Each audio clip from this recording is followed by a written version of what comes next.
And Ranveer Kapoor, Sundar Pichai, Vikas Khanna and Neil Mohan feature in the Times 100 list. Global recognition for Indian icons.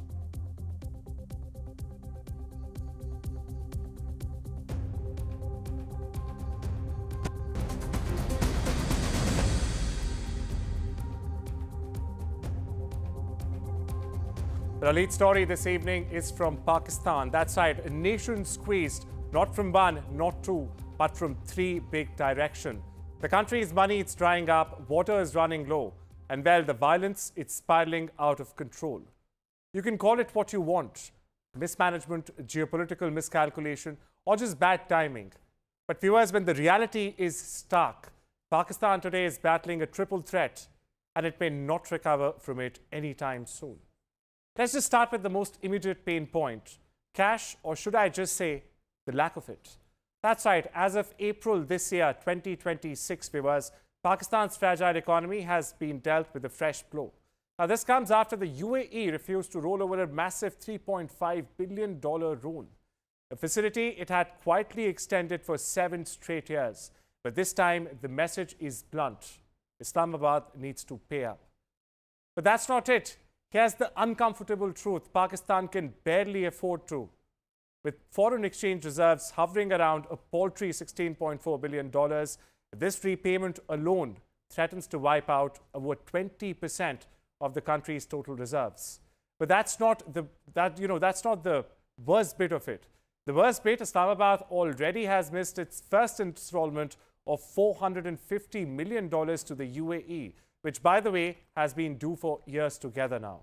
Finance Minister Mohammad Aurangzeb is now scrambling. He's knocking on doors, well, in Beijing, in Riyadh, exploring commercial borrowing, even eyeing bond markets after a long 4-year gap.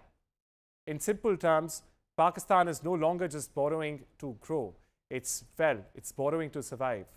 And if money is tight, water is tighter, Pakistan's leadership, led by President Asif Ali Zardari, has flagged serious concerns, to say the least, over water security, especially after India's suspension of the Indus Water Treaty.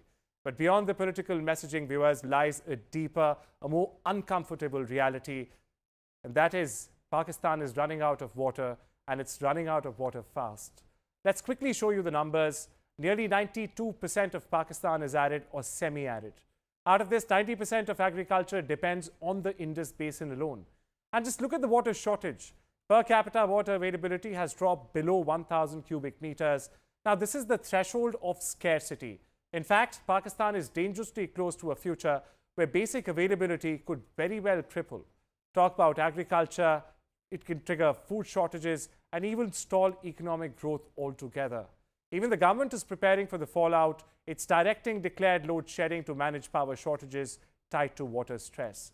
And just when things could not get worse, or just when you could think that things could not possibly get worse, the third front opens up. What am I talking about? Pakistan's internal security situation is deteriorating at an alarming pace.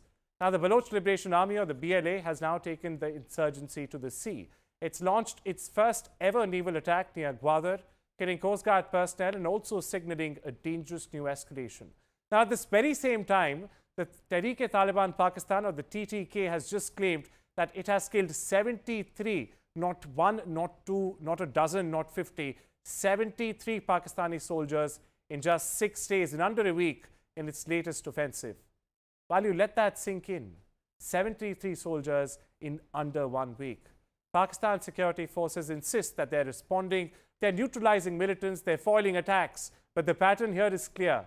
The battlefield is expanding and the control, well, it's slipping from Islamabad's hands. Now, you put all of this together and the picture is even more grim. There's no money to stabilize the economy, no water to sustain its people, and agriculture as well. There are more attacks eroding internal security. Now, this is not just a crisis. This is a convergence of crises together, and it's hitting Islamabad all at once. Now, we take you over to West Asia, where the war in Lebanon has entered a critical and a new paradoxical phase, if I may. Now, this comes even as historic peace talks get underway in Washington. The battlefield is seeing its most intense escalation. Yes, that's right. Israel, first and foremost, claims it has destroyed key Hezbollah strongholds in the strategic south town of Bin Jabil. That's right, the military says over 70 structures have been hit in the town alone. It's a part of a wider wave of 200 strikes across the south in just 24 hours. Let that seep in. Meanwhile, Israeli Prime Minister Benjamin Netanyahu, well, he's vying to widen the security zone eastward, even as he claims to be negotiating for a sustainable peace. That's what he claims. But viewers, that peace comes at a staggering human cost. You see, more than 2,100 people have now been killed in Lebanon alone. Listen into Netanyahu. אנחנו עומדים להכריע את בן ג'בייל, אנחנו עומדים בעצם לחסל את המעוז הגדול הזה של חיזבאללה. במקביל נתתי אתמול הנחיות לצה"ל להמשיך לעבות את אזור הביטחון, וגם לפרוס אותו מזרחה למורדות החרמון, כדי שנוכל לעזור עוד יותר טוב לאחינו הדרוזים בשעת מצוקה. Well, you heard the Israeli Prime Minister, viewers. Now just look at these harrowing images. You know, in the village of Bafuddin, Israeli strikes targeted not one, not three consecutive waves of rescue workers. As one of the teams went in to save civilians, they were hit and hit hard. As a second team then and a third team rushed in to save their own colleagues, they too were struck. 91 medical workers have now been killed since March. 91. Let me repeat that once again. Meanwhile, back in Beirut, the public is deeply fractured. While some see these Washington talks as the only way to save what is left of the country right now, others, well, they're displaced and they're defiant. They say only the fighters on the border can stop this invasion. We get you some reactions coming in from Beirut. أول شيء المفاوضات ما بتمثلنا يعني وبالتالي إذا ما بتمثلنا ما بتعنيني شيء وكأن ما كان ونحن مع الشباب المجاهدين والمقاتلين اللي على الحدود ومع القرار اللي بياخدوه ونحن ضد أي مفاوضات مباشرة. لمصلحتنا أكثر من ما هي لمصلحة إسرائيل، لأنه نحن اللي عم تدمر بلادنا، نحن اللي عم تنزل الخسائر فينا، نحن اللي مضنا، نحن التهجير اللي عندنا، هذه عالم كلها بالشوارع. Meanwhile, for a closer look, viewers, at the reality on the front lines of this conflict in Lebanon, NDTV's Nazir Masoodi brings you this exclusive ground report straight from Zero. Well, as Israel continued its relentless airstrikes in South Lebanon, 4 more health workers have become victims of these latest airstrikes in a place called Maifadoun. According to reports, paramedics were trying to treat injured colleagues when there were multiple airstrikes there, at least 3, and killing 4 workers there. According to Lebanese Health Ministry, 2,167 civilians have been killed during the last 1.5 month war in Israeli strikes. 172 are children and more than 90 are health workers, including doctors and paramedics. And there are more than 250 women who have been killed, and almost every day, number of civilian casualties is rising. Well, we shift our focus to another central question every global Indian is asking this Thursday. Well, they're asking, is the Canadian dream fading for Indian students? With visa rejection rates for Indians reportedly hitting a staggering 80% and even higher in some cases, and a tightening market raising fresh alarms, the stakes, viewers, they've never been higher. Meanwhile, the shadow of Khalistani extremism also continues to test the sheer diplomatic thaw under the new Carney administration. And well, to answer all this and much more, NDTV's senior managing editor Vishnu Shom sits down with Canada's High Commissioner to India, Christopher Cooter, for a hard-hitting conversation on the future of this critical partnership. Here's a snippet. The housing issue is important because a lot of Indians who go to Canada to study hope that they can get in at least a couple of years of work experience post their degrees or their diplomas or what have you.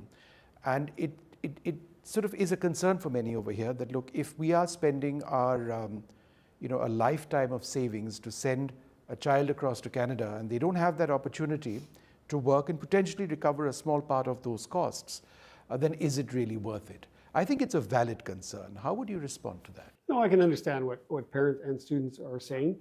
We're trying to manage it so that it works for everybody. We're focusing more on the graduate level and more on that, on the research dimension as well, and a bit less on the undergraduates. We have raised the levels of finance that students will require. So when they come, we know they won't be in difficulty financially. But we're sympathetic to that. And we're sympathetic on the visa question as well. We've reduced the amount of time it takes to get a student visa. And we're looking hard in Ottawa at how we can make this work better. It doesn't necessarily mean we'll have more students. We already have, as I said, 400,000. It's 1% of our population, actually, from India. Yeah. But we'd like to make the experience the best possible for students. And that includes the speed with which we turn around those visa applications. But let's talk about visas in general, not just for students. When we had problems in the relationship, that was one of the things which was sort of hit hardest, not just for Canada, but for India as well. Our missions and our consular staff in Ottawa and in our other missions just went very slow. To what extent has that been fixed? In other words, do you have enough consular officers in a position to start issuing visas faster? Because quite besides students, the human link between Indians and Canadians is so important. Yeah, no, I mean, you raise a good point as well. We are working on that. It came up during the visit of the Prime Minister. It's students, it's also business people. Yeah. And It's Indo-Canadians, there's a certain arbitrariness to it. I know people feel, we applied, someone with the same qualifications applied, they didn't get in or I got in. The time frame in which we do this, all of these questions are being looked at right now. It has to be done in a way that makes sense, obviously, for Canada, so that we can manage it again, so the experience is positive. But we would love to have more tourists from India. We have very few now. Parents are coming to visit students, that kind of thing, but we don't have a large Indian tourism contingent coming to Canada. We would love to have that. Yeah. We have to do some work on connectivity, air connectivity, and so forth. But what I'm getting to is we want to have a better managed process. It's a better experience for everyone and doesn't lead to the kind of frustrations that people have had. Yeah. Things will happen inevitably, but we want to fix the problems to the extent we can do it. And I think there's some hard work going on right now in Ottawa on that. Just so that I understand this clearly, the big concern in New Delhi was, in Ottawa, was of Indian interference. That was the word which was used. And then there were concerns over here that freedom of speech in Canada shouldn't be a ground upon which there are people who are violently against India. Has that been resolved by and large? Well, I think we have. And that's my summary. I mean, yeah, no, I think don't know if you'd agree. That's a pretty fair summary. I think we understand each other better. The political dimensions in Canada have shifted somewhat as well. As you know, Prime Minister Carney obtained a majority just yesterday when his party won a couple of by-elections. I think there's a confidence about each other that we didn't have before, and I feel that we are ready to move forward. Again, there might be disagreements in the future, but we've got the mechanisms and the trust in place so that we can handle them in a very pragmatic way. And I think both prime ministers agree that in this world, we have to be pragmatic. Principled too, but we also have to be realistic. Yeah. And you are the fastest growing large economy in the world. We faced a lot of turbulence. We need a new partner, a new economic partner, and you stand out in that space.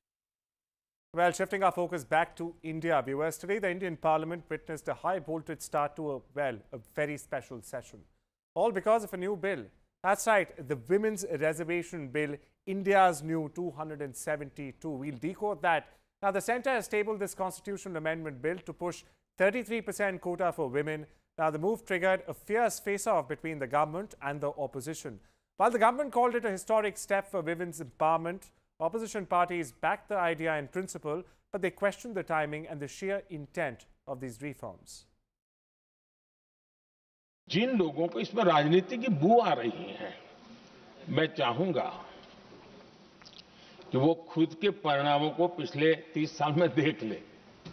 फायदा उनका भी इसी में रास्ता दिखा रहा हूं। इसी में फायदा है कि जो नुकसान हो रहा है उससे बच जाओगे।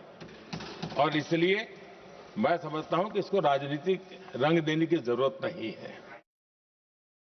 You heard Prime Minister Modi there. Now, at its very core, the Women's Reservation Bill is about guaranteed political space.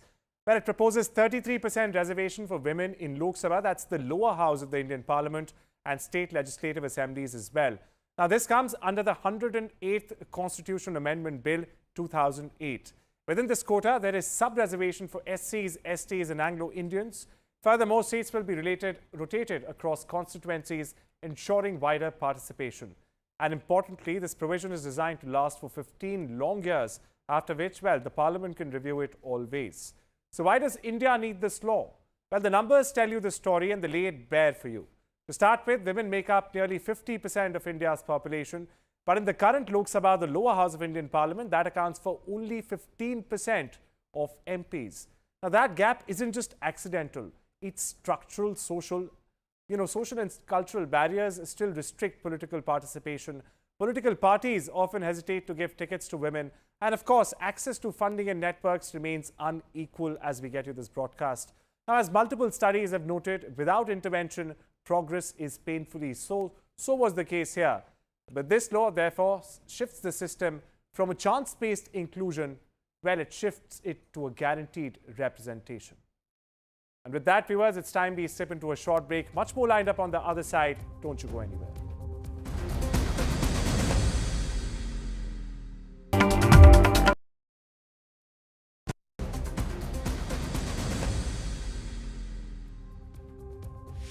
Welcome back, viewers. Now we shift our focus to the United States, which is dealing with a new mystery. A mystery surrounding a cluster of disappearances and deaths at that. That's right, at least 10 US scientists and defense-linked experts have mysteriously vanished or even died under suspicious circumstances since 2023. And all of them, by the way, were tied to some of America's most sensitive nuclear and aerospace programs. Here's a report. 10 scientists, top secret work, and a trail that goes cold. Since 2023, at least 10 US scientists and defense-linked experts have either vanished without a trace or died under suspicious circumstances. What makes this explosive? All of them were linked to America's most sensitive programs. Let's break this down. 1. William Neil McCaslin, a retired Air Force general linked to classified space and weapons programs. He vanished in February 2023. Then we have scientists linked to the Los Alamos National Laboratory, the very birthplace of the atomic bomb. Next, researchers from NASA Jet Propulsion Laboratory, working on deep space and propulsion systems. And lastly, experts from MIT Plasma Science and Fusion Center at the forefront of next-gen fusion energy. Names of several others remain undisclosed, which only deepens the mystery. These weren't ordinary scientists, they were custodians of strategic secrets. They were working on nuclear deterrent systems, hypersonic and space propulsion, next-gen fusion energy, and classified defense technologies. So how did they disappear? This is where it gets chilling. Reports suggest many walked out of their homes and just vanished. Some had their phones, wallets, keys, all left behind.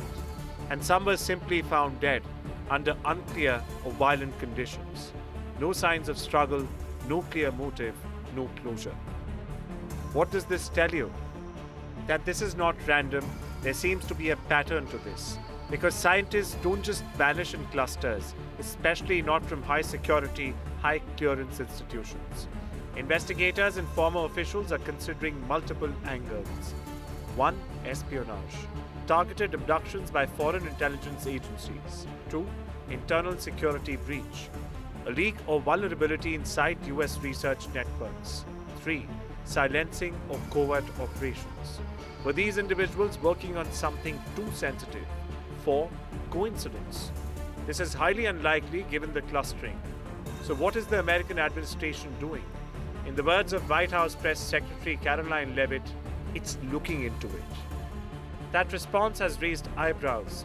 Critics are now asking, why isn't this already a top priority investigation? Is this a national security blind spot or something far more coordinated? Because in intelligence circles, when patterns like these emerge, it's rarely accidental. Bureau Report, NDTV World. Well, it's now time for a quick take segment. First and foremost, India's electronic story is hitting a decisive inflection point. According to a report, Indian factories shipped $2.5 billion worth of Apple components to China in the last year alone, nearly tripling from $920 million just a year ago. Now, what was once a one-way flow of imports is now reversing, with Bharat emerging as the supplier to the world's largest manufacturing hub. And the momentum, well, it's only building. You see, exports are expected to touch $3.5 billion this year in 2026, They're being driven by giants like Foxconn, Tata Electronics, and Pegatron. The surge is being powered by India's production-linked incentive scheme, which has also, by the way, helped scale up manufacturing at an unprecedented pace. From being an assembly base to becoming a global component supplier, Bharat is no longer just a part of supply chains. It is very well starting to shape the supply chains. Quick take number 2. Several prominent Indian origin figures have been named in the Time 100 Most Influential People list for 2026. This highlights their impact across technology, culture, media, and other fields. Among them is Sundar Pichai, recognized for leading AI innovation at Google. Chef Vikas Khanna has also been honored for promoting Indian cuisine globally and using food, well, as a cultural bridge. Actor Ranbir Kapoor also made the list for his contribution to Indian cinema and storytelling, while Neil Mohan was recognized for expanding YouTube's global reach and influence. Viewers, this year's Times 100 list includes leaders, it includes artists, and even innovators from around the world, featuring figures such as Donald Trump, Xi Jinping, and even Benjamin Netanyahu. Next up, R. Pragnananda has expressed pride in administration, rightly so, for his sister Vaishali after she made history by winning the FIDE Women's Candidates Tournament. With this emphatic victory, viewers, Vaishali becomes the first Indian to claim the prestigious title, scaling her triumph with a composed victory in the final round. We leave you with these visuals. News and updates continue on the other side.